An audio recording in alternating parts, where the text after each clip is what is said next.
Machine کو جنگ لگ جائے تو اس کے پرزے شور کرنے لگتے ہیں، اور عقل کو جنگ لگ جائے تو زبان فضول بولنے لگتی ہے۔ انسان کو اپنے آپ سے اتنی محبت ہونی چاہیے کہ وہ خود کو جہنم سے بچا کر جنت کی طرف لے جائے۔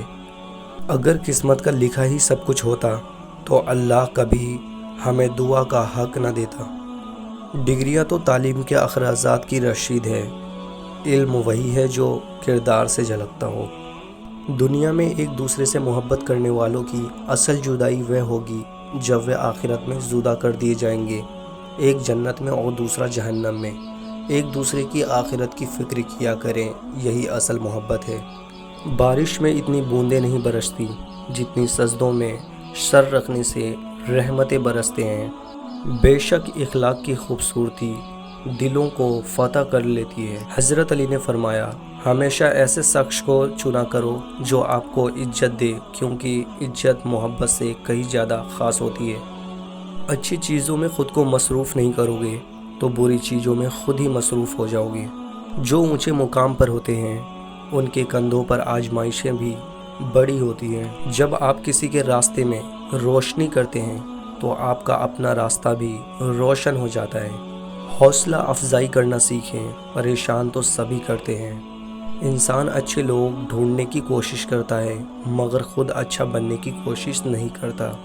آزمائش کتنی ہی طویل کیوں نہ ہو، صبر کے سلے ہمیشہ خوبصورت ہی ہوتے ہیں۔ ہر کسی کے متعلق مت سوچو، کیونکہ ہر کوئی آپ کے متعلق نہیں سوچتا۔ جھگڑے اس لیے ختم نہیں ہوتے کیونکہ ہم جھگڑوں کو جھگڑوں سے ختم کرنے کی کوشش کرتے ہیں۔ زندگی بہت تلخ ہے اور اس میں لوگ اپنے اپنے حصے کا زہر ملانا عین ثواب سمجھتے ہیں۔ گناہ کرنے کے بعد بھی اگر دل مطمئن رہے تو سمجھ لیں کہ ضمیر مردہ ہو چکا ہے اور ایمان رخصت ہو چکا ہے۔ حضرت علی نے ارشاد فرمایا، قدر کرو ان کی جو تم سے بنا مطلب کی چاہت کرتے ہیں۔